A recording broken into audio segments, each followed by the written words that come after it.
Hello, LaRhea. Hey, Louis. Great to see you. Great to see you. I'm really excited about having you in our Louis and Friends Curious Conversations today. That sounds terribly exciting, and hopefully we won't be sharing any secrets. We'll have to work on that, because we have some exciting things that we're working on together over the last year, and I just want to open up by saying and from the heart, I have loved getting to know you as a human being and learning from you over the last few years since we first sat around that table in London at the conveners meeting. I just want to thank you for your friendship.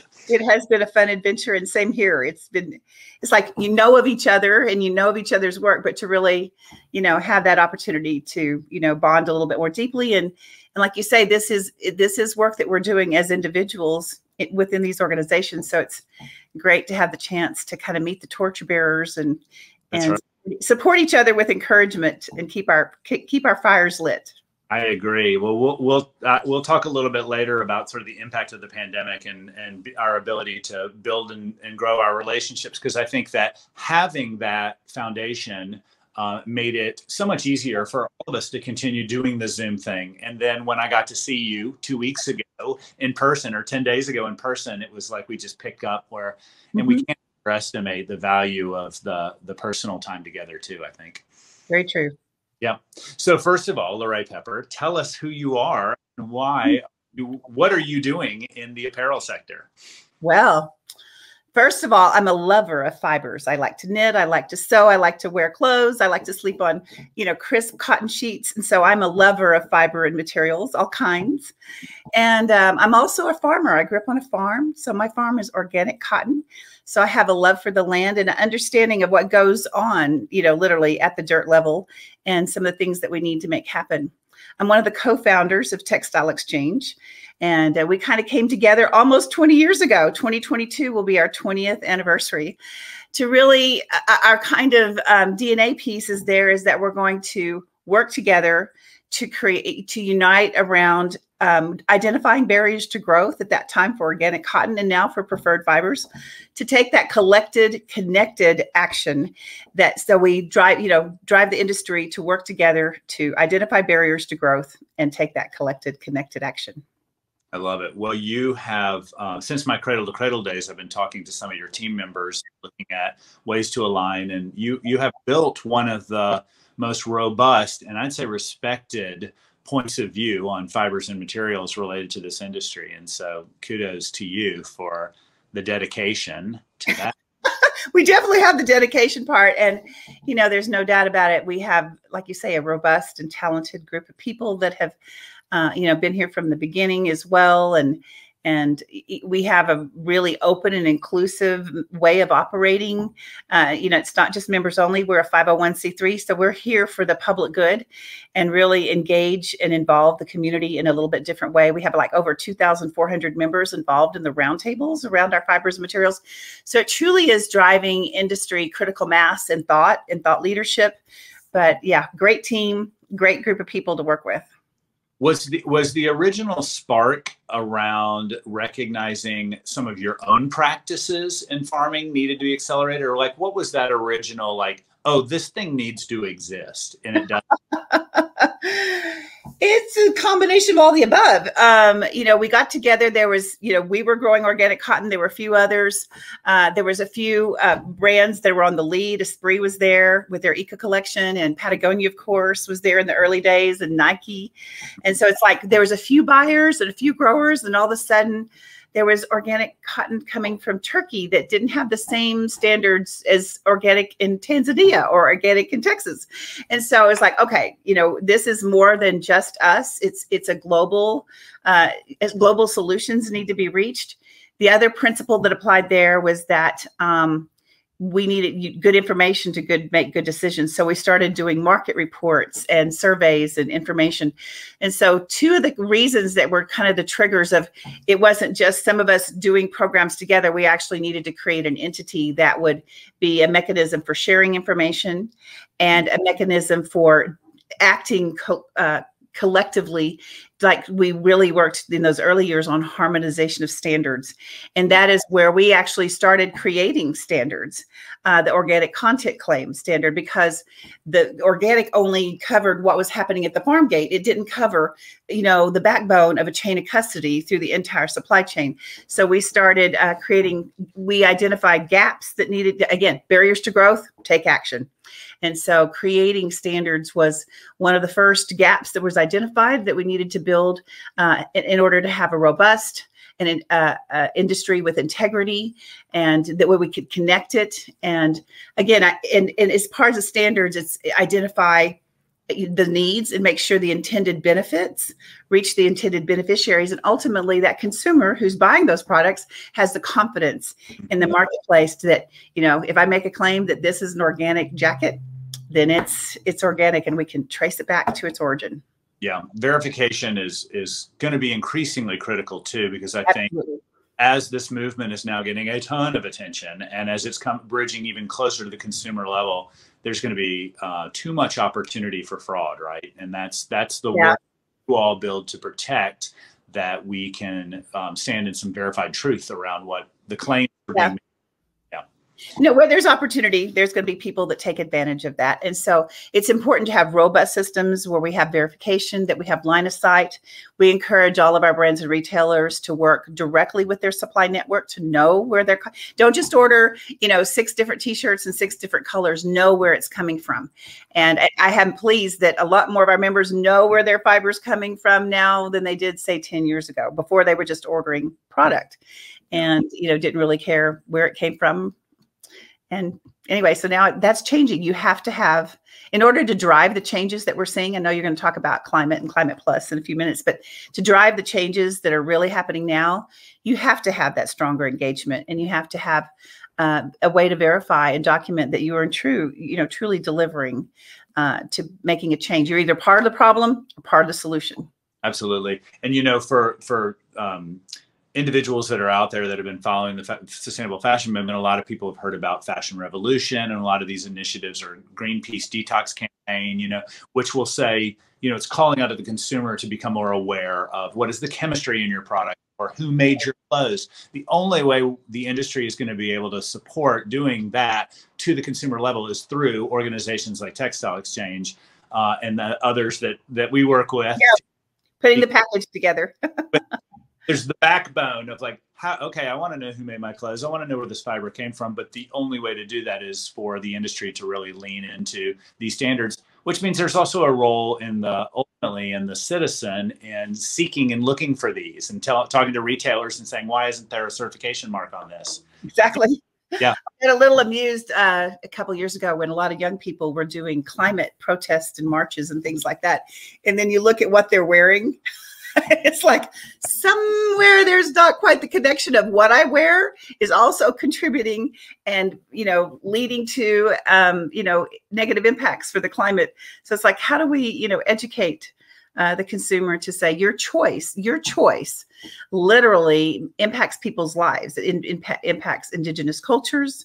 And sometimes it's life and death decisions of, you know, toxic chemicals and things like that they're used in a number of situations. And you know, dyes that are used that go right into rivers, and you can see indigo dogs because of the dyes, and the people that, you know, just don't have safe water. And so it really truly is not only just quality of life, but it is about life and being responsible. So your choices impact someone's lives. Absolutely. Along those lines, I recently saw that Jane Fonda was supporting a jumpsuit for the Fire Drill Fridays. You remember she and Annie Leonard? Greenpeace were doing the March on the Capitol steps before the pandemic. And Jane put a book out about this. But then I saw the Instagram and I was like, wonder how that red sweatsuit's made. And so I DM'd the manufacturer and said, call us. We have a suite of solutions. Let's make that thing. And for all I know, maybe it's making some great positive choices. But, you know, we have to start those dots too, where our influencers out in the world who are so excited about this work are also aligning what they wear and how they wear it and what not they're just about talk. It goes back to living the values as well. That's right. That's right. So, all right. there's so many things I want to talk about, and I don't want to go too far off script. But to me, I think bringing it back a little bit to you, LaRhea, is this work for myself is deeply personal because it aligns to a personal value system that I believe in. How does this work reflect your own personal beliefs and align to sort of why you think you're here? The work. Or does it? As I shared earlier on, I grew up on a cotton farm, and there was a time when that farm provided economically for the farm and the family and the community. And my husband and I started farming in the late 70s, right before the farm crisis of the 80s. And so it was really like taking a hard look of is not only is it economically sustainable, but my granddaddy was an old German farmer, and it was one of those things where at a young age, I remember holding his hand. I must have been less than 8. As far as those memories go, I was granddaddy's girl, and I was out on tractors and running around with him a lot. And I remember he would, you know, reach down the soil and kind of get it and smell it. And is it wet enough to plant? How's it doing? And he's go, you know, our dirt is healthy enough to eat. And the neighbors across the road were applying some herbicides at that time, and you could smell them. And he said, you know, we want life in the soil, and we are just here to be stewards of the land. This is not our land. It's God's land. And we're here to be stewards. And we are not going to spray insecticides or other chemicals on this land. You think insecticide and pesticide, the ending root word of that is death. You know, and he goes, we put enough of this on, and it's suicide for us and the planet. So my granddaddy was way before his time in that. So when my husband and I started farming in 79, it was one of those things we had to take a really hard look at what we were doing. And at that point in time, there was no national organic program. And so we, in the 80s, started being a part of, lo and behold, because of the way we farmed and our philosophy is stewardship, we were very close to being organic. We had to put a little bit more land into crop rotation at that point in time. We were doing a quarter rather than a third. And just, you know, philosophically, we were there. So we were part of the enabling legislation in the early 90s. And our farm became certified organic in 1991. And so it certainly is, it is a philosophical mindset that I think people ask why I'm an organic cotton farmer. It's because I don't know any better. And then they ask why I stay and fight so much for that. It's because I have 7 grandchildren. And it's not just about my life. It's about the life for the farm and the community and the planet and where we live. So it's become incredibly important. And then on a deeply personal note, my husband died of a brain tumor 14 years ago. That was very common in men age 40 to 60 that work in the petrochemical or ag industry, and it's becoming more and more common all the time. And so at that point in time, after Terry passed, and of course we were partners in all of this work for years and years, organic was no longer important to me. It was imperative. And so it really changed the life of, you know, it was important. We were doing that. We were marketing, we were selling, we were educating, but it kind of took a whole nother level of, we must take action. There's an urgency to this action. You know, children shouldn't live without their fathers. You know, farmers shouldn't have to live around poisons and toxins in their fields. And then, you know, we recently lost Ryan Young to the same kind of brain tumor. So cancer's everywhere. And we live in a fallen world, and we are responsible for that, for all the chemicals that we have in our environment. So I think it is about the journey toward more responsible, organic, regenerative, circular, that we have choices. And so we're not going to drive the industry by lecturing them. Yeah. I can't grow organic cotton on a maybe. It has to be with a clear market signal, because I'm going to be investing in different farming practices. I'm going to be investing in cover crops. And so I can only grow organic. And you can, you know, it's the same thing for every preferred fiber. They cost more because we're making investments in more sustainable practices. And so it's only going to be, you know, with clear market signals and leaders in with a lot of the brands and retailers that we have, or that are willing to come in here and step up to the plate and design and create a program. So that's why I shifted gears kind of as the farmer's wife into organic and textile exchange, because we really needed to educate and engage the marketplace, and having these sustainable fiber strategies and taking action and accountability on where are you on this journey, and are you doing it with integrity and using standards. So it's changed the mindset of just saying it's available, to really being more proactive. And we are a mission-based organization. It's about missionary work, knocking on the door and converting people to the use of more preferred and more sustainable organic and regenerative products. We have to do it. And even now, especially now, we have less than 10 years to hit a goal to keep climate healthy and safe. That's right. Well, thank you for sharing that personal story part of it, because that when you had shared that with me originally, it really reminded me how much we are remembering that we are a subset of nature.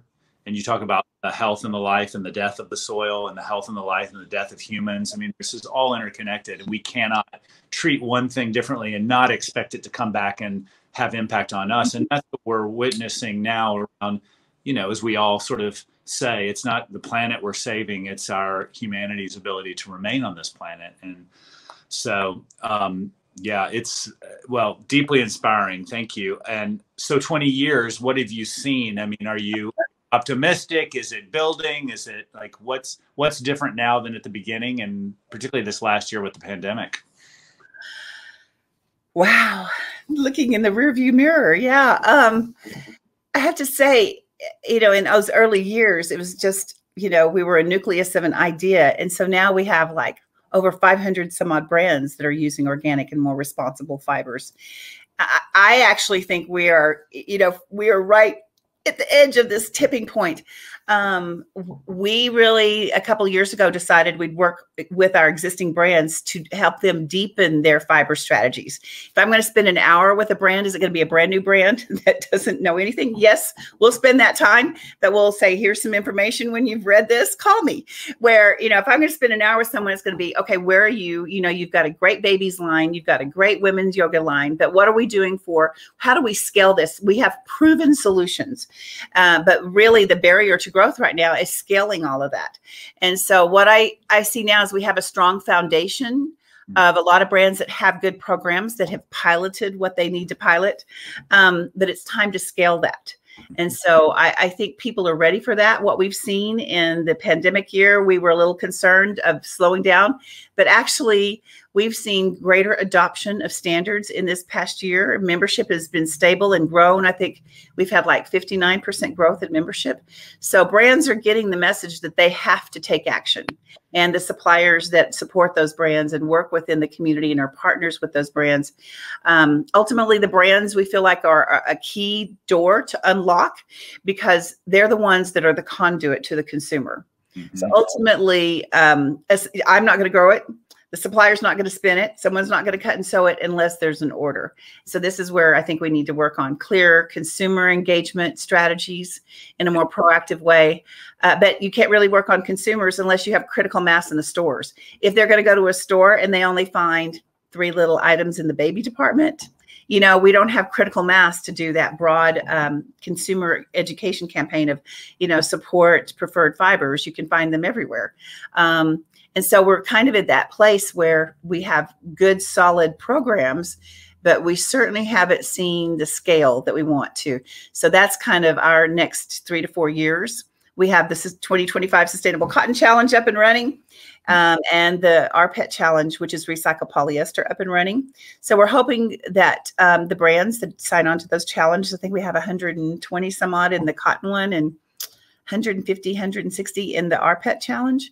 And it's about getting them to scale and get to that critical mass so that we can do that really big push to consumers of, it's here, now you have a choice, and let's get after it. I love it. Well, and that's what you and I have been talking about this whole year, is around scaling impact. And you generously are inviting me to join your team in a few weeks for strategy around. They're so excited too. Louis is coming. Oh boy. I know, I'm thrilled. I've gotten several emails from folks, and you've been building such an amazing team of people I knew in other organizations. So it's just going to be thrilling to get together. And we're going to talk about Climate Plus. So what is Climate Plus? Well, Climate Plus is a strategy that we worked on for the past 18 months to really say, what is it that, you know, we've been all about preferred fibers, and preferred fibers are a solution for so many things. You know, it's the current situation that has created the poverty and and the pollution and the problems. So it is about addressing things like the environment, addressing things like animal welfare, addressing things like land use and deforestation through the adoption of preferred fibers. But to what end? What are we really trying to accomplish here? And so with the urgency around climate, and we felt like we needed to take a really focused stand on, by the adoption of these preferred fibers, here's the direction we can have, really capture the measurements, capture the impacts, and get brands on a target of here's incremental progress that we need to make. And so it's been exciting to create that. So we have a Climate Plus strategy that works across core fibers and captures those measurements either through LCAs, which are life cycle analysis, or other direct data that we're collecting. So we call it an LCA plus approach, to say we're going to be collecting information. We have a lot of good information. When a brand uses this much fiber and this much fiber, we can add that up and compare it to the change that they're making based upon, you know, the difference between conventional and that preferred fiber data. So it's really exciting. It gives something more concrete, measurable for to hit, and a target to hit. And it also means that people are going to have to step up to the plate. It's also changing minds to like, okay, we've been doing good. We've got a little eco collection here, or we've got a little token. We've done the baby, check, rather than, oh my goodness, the climate crisis is here. And we have an opportunity as a brand and a thought leader in this industry to make a significant impact. And one of those pathways is around fiber materials. Another pathway is around the chemistry we're using. Another pathway is around renewable energy in several of the mills. I just talked to a mill in Turkey that's 20% is going to be solar. Just in a few weeks, they're flipping a switch. So there's some exciting things that are investments that are being made in order to reduce the impact on the planet. And ultimately, we have to have a core. It doesn't happen by default. It happens by design. We have to have a plan. We have to have clear accountability. We have to have the teamwork of the industry pulling together to make this happen. So the climate piece is what we talked about. The plus part is all about partnerships and, linking together and having not just you and I having a good program, islands of good, to really turning that into a force for action. And not only us, but, leveraging the community as well. So we're excited about how that's being responded to. I'm busier now than ever. And the primary thing I'm doing is building partnerships and aligning strategies and creating synergies between, different programs and projects we've got some great things happening. We need to turn those great things into scalable solutions. We have proven solutions. Now we need to replicate those and scale them. That's right. And organize them into this comprehensive roadmap, along with sort of complementary initiatives around, coal elimination. And you just mentioned renewables, that we all start to kind of present this comprehensive piece. And here's one of the secrets that's not such a secret, is this World Resource Institute report on getting to 45% and what are the levers to pull. And I think that as we look at how we can bring all of these pieces together to help the industry get to that 45%, that's a lot of what you're a huge piece of that, and Textile Exchange and its work is a huge piece of that. So it makes me think, one of the things I love about you is how your mind works, and oftentimes I think it's like putting a puzzle together, and I think you see the parts and you see all the little pieces, yes, floating around in the air. But given the way you opened up about loving textiles, maybe you're a quilt maker. Maybe I do make quilts, and I knit my grandchildren's socks, and so I love fiber materials. Yeah, bringing all the pieces together to create a holistic picture, right? So, bringing all these pieces together and getting to 2030. I mean, a year ago, we were up on the stage together, more than a year, before the pandemic, stating that we had 3,000 days to get to 2030. It's obviously, less than that. Less than that. So are you optimistic about our ability to help the industry get there and the industry's ability to get there? I think the good news is that the mindset is there. I think there's finally the will of people to say, we must do this. That being said, we've got some significant barriers to get there. I think we've got the infrastructure that's ready to, that's there, whether that's mechanisms, and we've got farmers that are ready to grow it. We've got mills ready to change. I think that being said, I don't think the business models are ready. We have really got to do a shift from the price paradigm to a value paradigm.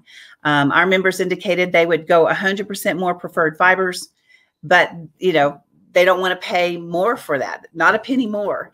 But the reality, I think I said it earlier, it's the current price paradigm that's created the pollution and the poverty and the problems. We're not going to see the dynamic changes that we need to make without investments. Yeah. Investments in the infrastructure at the mills.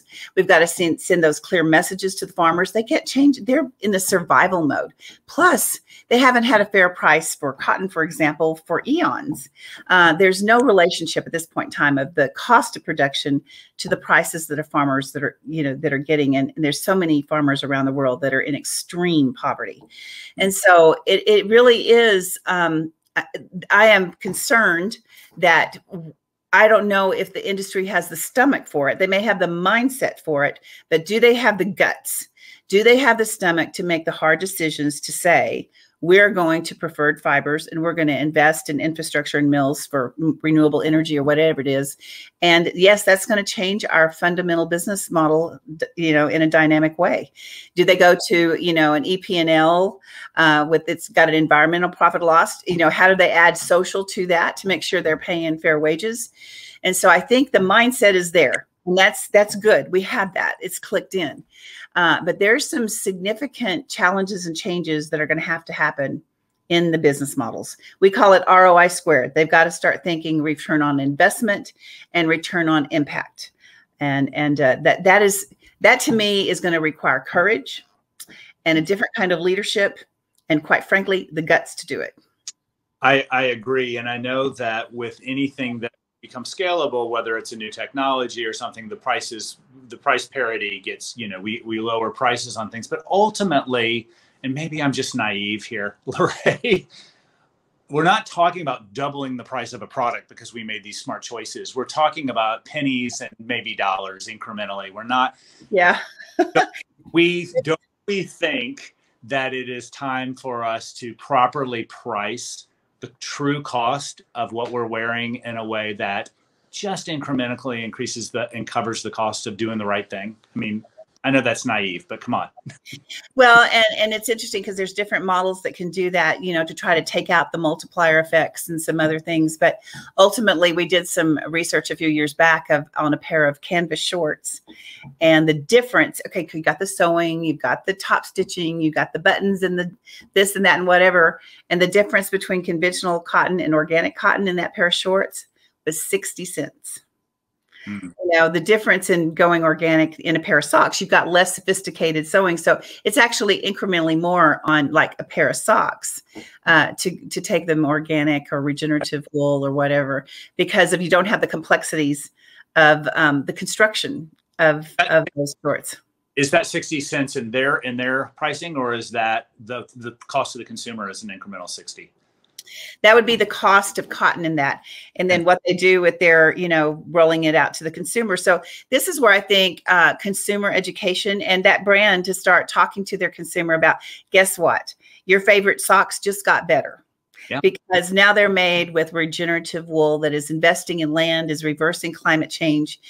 So I think we've got to start communicating the value of preferred and responsible fibers to consumers. So, I have this choice of this pair of socks at $10, or I can buy responsible wool and, regenerative land use for $12 or $11 or whatever that magic number is, and go with durability and buy quality. And so it's really interesting, the dynamics of, we're working with several brands right now that are really trying to nail down the language that conveys what the value is to those consumers. Yeah.